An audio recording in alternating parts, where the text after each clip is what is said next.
Hello friends, welcome back. இன்னைக்கு நம்ம சேனக்கிழங்கு கூட்டு எப்படி செய்யலாம் தான் பார்க்க போகிறோம். நம்ம ஏற்கனவே சேனக்கிழங்கு வறுவல் பண்ணியிருக்கோம். நிறைய வறுவல் பண்ணுவாங்க, கூட்டு அதிகமாக சேனக்கிழங்குல பண்ண மாட்டாங்க. ஆனால் கூட்டுமே ரொம்ப டேஸ்ட்டாக இருக்கும், ரொம்ப ஈஸியாக பண்ணிடலாம். கண்டிப்பாக ஃபுல் வீடியோ பார்த்து ட்ரை பண்ணி பாருங்கள். ஃபர்ஸ்ட் இந்த சேனக்கிழங்கு கூட்டு செய்கிறதுக்கு நான் எடுத்திருக்க சேனக்கிழங்கு பார்த்துக்கிட்டிங்கன்னா ஒரு 1.25 கிலோ சேனக்கிழங்கு இருக்கும். ஃபர்ஸ்ட் நம்ம சேனக்கிழங்கு ரொம்ப சின்ன சின்ன துண்டுகளாக கட் பண்ணணும். அதனால் சேனக்கிழங்கோட தோல் பகுதி எல்லாத்தையுமே நான் நல்லா எடுத்துடுறேன். தோல் பகுதியை எடுக்கும் போதே உங்களுக்கு கிழங்கு உள்ள எப்படி இருக்கு நீங்க கண்டுபிடிச்சிடலாம்.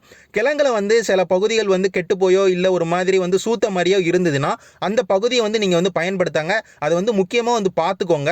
ஏன்னா கட் பண்ணும் போது நம்மளுக்கு வெளியே இருக்கும் போது கிழங்கு எப்படி இருக்குன்னு அவ்வளவா கண்டுபிடிக்க முடியாது.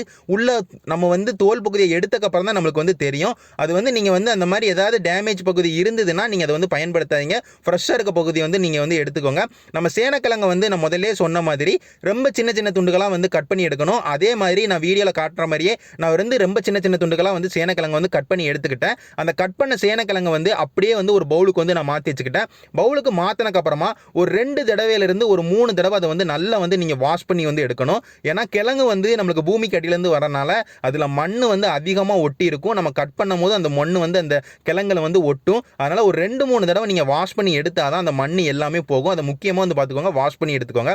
வாஷ் பண்ணி முடிச்சக்கு அப்புறமா நம்ம கிழங்க நம்ம வேக வைக்கணும். வேக வைக்கிறதுக்காண்டி நம்ம தண்ணி நம்ம கடாயில ஊற்றிக்கிட்டோம். ஸ்டவ்ல கடாய் வச்சு தண்ணி ஒரு 1.5 லிட்டர் தண்ணி ஊற்றிக்கோங்க.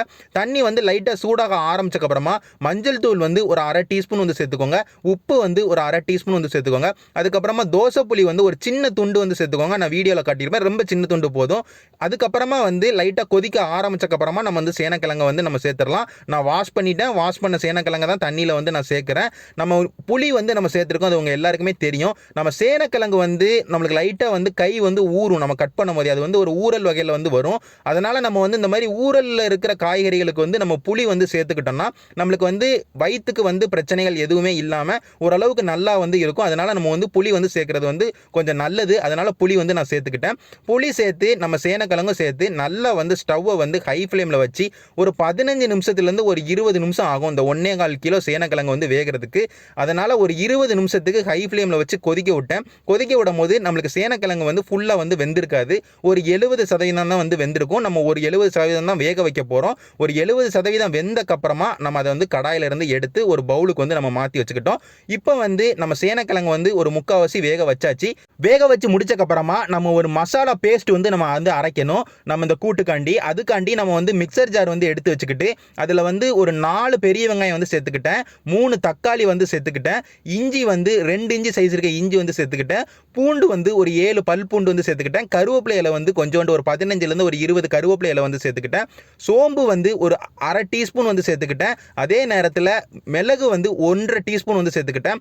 கடைசியாக நம்ம தேங்காய் துருவன தேங்காய், ஃப்ரெஷ் தேங்காய் ஒரு 1/2 கப்பு சேர்த்துக்கிட்டோம். இது எல்லாத்தையுமே சேர்த்து நம்ம நல்லா அரைச்செடுக்கணும். தண்ணி எதுவுமே சேர்க்க வேண்டாம். ஏன்னா நம்மளுக்கு வெங்காயத்துலேருந்து தண்ணி வரும், அதே நேரத்தில் தக்காளியிலேருந்து தண்ணி வருங்கிறதுக்காண்டி நம்மளுக்கு இது ஓரளவுக்கு பேஸ்ட் கன்சிஸ்டன்சியில் இருக்கணுங்கிறதுக்காண்டி நம்ம தண்ணி எதுவுமே சேர்க்காம நல்லா மையா அரைச்சி எடுத்துக்கிடுவோம். இப்போ அரைச்சி எடுத்தக்கப்புறமா அதை அப்படியே ஒரு பவுலுக்கு மாற்றி வச்சுக்கிட்டேன். இப்போ நம்ம அந்த சேனக்கிழங்கு கூட்டு செய்ய ஆரம்பிச்சிடலாம். அதுக்கு ஸ்டவ்வில் கடாய் எடுத்து வச்சுட்டு நம்ம எண்ணெய் ஊற்றிக்கிட்டோம். எண்ணெய் ஒரு 1/4 கப்பு எண்ணெய் ஊற்றிக்கிட்டேன். தேங்காய் நான் பயன்படுத்தியிருக்கேன். நீங்கள் இந்த இடத்துல கடலெண்ணெய் கூட நீங்கள் பயன்படுத்தலாம். தேங்காய் கடலெண்ணெய் ரெண்டில் நீங்கள் எதுனாலும் பயன்படுத்திக்கலாம். எண்ணெய் லைட்டாக சூடாக ஆரம்பிச்சக்கப்புறமா நம்ம சோம்பு ஒரு 1/4 டீஸ்பூன் மட்டும் சேர்த்து சோம்பு இந்த எண்ணெயோட நல்ல வாசனை வர அளவுக்கு ஸ்டவ்வை ஓரளவுக்கு மீடியம் ஃப்ளேமில் வச்சு ஒரு 30 செகண்டுக்கு நல்லா வதக்கி விட்டுக்கோங்க. வதக்கி முடிச்சக்கப்புறமா ஸ்டவ்வை லோ ஃப்ளேமுக்கு மாற்றிட்டு நம்ம அரைச்சி வச்ச அந்த பேஸ்ட்டை நம்ம சேர்த்துடலாம். பேஸ்ட் சேர்க்கும் போது முக்கியமாக எண்ணெயை பார்த்துக்கோங்க. ஏன்னா வெளியே தெரிக்கிறதுக்கு வாய்ப்பு இருக்குது. கொஞ்சம் தண்ணியாக பேஸ்ட் இருக்கிறனால வெளியே தெரிக்கும். அதனால் பேஸ்ட் சேர்க்கும் போது கவனமாக மெதுவாக சேர்த்துக்கோங்க. பேஸ்ட் எண்ணெயோட சேர்த்தக்கப்புறமா ஸ்டவ்வை மீடியம் ஃப்ளேமில் வச்சு நல்லா வதக்கி கொடுங்க. ஒரு 8 நிமிஷத்துலேருந்து ஒரு 10 நிமிஷத்துக்கு நல்லா வதக்கி கொடுங்க. நம்ம சேர்த்துருக்க இஞ்சி பூண்டு பேஸ்ட்டோட பச்சை வாசனையும் போகணும், அதே நேரத்தில் வெங்காயத்தோட பச்சை வாசனையும் போகணும். முக்கியமாக நம்மளுக்கு நம்ம சேர்த்துருக்க பேஸ்ட் நம்மளுக்கு கொஞ்சம் தண்ணியாக இருக்குது. அது நல்லா கட்டியாக மாறணும். அதனால் ஒரு 8 நிமிஷத்துலேருந்து ஒரு 10 நிமிஷத்துக்கு உங்களுக்கு கண்டிப்பாக தேவைப்படும். 8 நிமிஷத்துலேருந்து 10 நிமிஷம். ஏன்னா வத்துறதுக்காண்டி நம்ம ஹை ஃப்ளேமில் வச்சோன்னா நம்மளுக்கு அடி பிடிச்சிரும். அதனால் நம்மளுக்கு ஓரளவுக்கு மீடியம் ஃப்ளேமில் ஃப்ளேமில் வச்சு நல்லா வந்து இந்த இப்போ நான் வீடியோவில் காட்டுற மாதிரி இந்த கன்சிஸ்டன்சிக்கு வர அளவுக்கு நல்லா வந்து நீங்கள் வதக்கி விட்டுக்கோங்க. வதக்கி முடிச்சக்கப்புறமா ஸ்டவ் வந்து லோ ஃப்ளேமுக்கு மாற்றிட்டு நம்ம எண்ணெய் வந்து சேர்த்துக்கலாம். திரும்பியும் வந்து ஒரு 1/4 கப்பு வந்து எண்ணெய் வந்து சேர்த்துக்கிட்டேன். எண்ணெய் வந்து இந்த கூட்டு ரெசிபிக்கு வந்து ரொம்பவே முக்கியம். ஏன்னா சேனக்கிழங்கு செய்யும் போது எண்ணெய் வந்து நம்ம எவ்வளவுக்கு அதிகமாக பயன்படுத்துகிறோமோ அவ்வளோ டேஸ்ட்டாக வந்து மாறும். அதனால் ஒரு 1/4 கப்பு எண்ணெய் சேர்த்துட்டு ரொம்ப வந்து கிண்ட வேண்டாம். லைட்டாக மட்டும் ஒரு 30 செகண்ட்லேருந்து ஒரு 40 செகண்டுக்கு மிக்ஸ் மட்டும் பண்ணி விட்டுக்கோங்க. அந்த பேஸ்ட்டோட மிக்ஸ் பண்ணி விட்டக்கப்புறமா நம்ம ஏற்கனவே வேக வச்ச அந்த சேனக்கிழங்கு வந்து சேர்த்துடலாம். ஒரு 70% வந்து சேனக்கிழங்கு வந்து வேக வச்சிருக்கேன். மீதி இந்த 30% இதுக்கப்புறம் தான் நம்ம வந்து வேக வைக்க போகிறோம். இப்போ இந்த சேனக்கிழங்கு வந்து இந்த மசாலாவோட அதாவது இந்த பேஸ்ட்டோட நல்லா வந்து கிண்டி விட்டுக்கோங்க. எந்த அளவுக்கு கிண்டணும்னா ஸ்டவ்வை வந்து லோ ஃப்ளேமில் வச்சுட்டு ஒரு 2 நிமிஷத்துலேருந்து ஒரு 3 நிமிஷத்துக்கு நல்லா வந்து கிண்டணும். அதாவது இந்த பேஸ்ட்டும் சேனக்கிழங்கும் நல்லா ஜெல் ஆகிற மாதிரி ஒரு 2 நிமிஷத்துலேருந்து ஒரு 3 நிமிஷத்துக்கு லோ ஃப்ளேமில் வச்சு கிண்டி விட்டுக்கோங்க. ஹை ஃப்ளேமுக்கோ மீடியம் ஃப்ளேமுக்கோ போனீங்கன்னா அடி பிடிச்சிரும். அதனால் லோ ஃப்ளேமில் வச்சு நல்லா வந்து கிண்டி விட்டுக்கோங்க. கிண்டி முடிச்சக்கப்புறமா அதாவது ஒரு 2 நிமிஷம் கிண்டி முடிச்சக்கப்புறமா நம்ம மசாலா எல்லாமே சேர்த்துக்கலாம். தேவையானது நம்ம என்னெல்லாம் மசாலா சேர்க்குறோன்னு பார்த்துக்கிட்டிங்கன்னா மஞ்சள் தூள் வந்து ஒரு 1/2 டீஸ்பூன் வந்து சேர்த்துருக்கேன். அதுக்கப்புறமா மிளகாய் வத்தல் பொடி வந்து 1 டீஸ்பூன் வந்து சேர்த்துருக்கேன். அதுக்கப்புறமா கரம் மசாலா வந்து 3/4 டீஸ்பூன் வந்து சேர்த்துருக்கேன். அதுக்கப்புறமா ஜீரகத்தூள் வந்து ஒரு 1/2 டீஸ்பூன் வந்து சேர்த்துருக்கேன். அதுக்கப்புறமா கடைசியாக வந்து உப்பு வந்து ஒரு 3/4 டீஸ்பூன் சேர்த்துருக்கேன். அதுக்கப்புறமா மல்லிப்பொடியும் வந்து சேர்த்துருக்கேன். மல்லிப்பொடி வந்து ஒரு 3/4 டீஸ்பூன் வந்து சேர்த்துருக்கேன். இது எல்லாத்தையுமே சேர்த்து நல்லா வந்து மிக்ஸ் பண்ணி விட்டுக்கோங்க. ஒரு 2 நிமிஷத்துலேருந்து ஒரு 3 நிமிஷத்துக்கு இதையும் வந்து நல்லா வந்து மிக்ஸ் பண்ணி விடணும். ஏன்னா நம்ம நல்லா வந்து கிண்ட தான் சேனக்கிழங்கு வந்து நல்லா வந்து அந்த மசாலாவோடையும் அதே நேரத்தில் நம்ம அரைச்சி வச்ச அந்த பேஸ்ட்டோடையும் நல்லா வந்து ஜெல் ஆகும். கிண்ட நல்லா வந்து டேஸ்ட்டாக மாறும். அதனால் நீங்கள் வந்து ஒரு 2 நிமிஷத்துலேருந்து ஒரு 3 நிமிஷத்துக்கு ஸ்டவ்வை வந்து லோ ஃப்ளேமில் வச்சு மசாலா சேர்த்துக்கப்புறம் நல்லா வந்து கிண்டி விட்டுக்கோங்க. கிண்டி முடிச்சக்கப்புறமா நம்ம உப்பு காரம் கரெக்டாக இருக்கான்னு பார்க்குறோம்.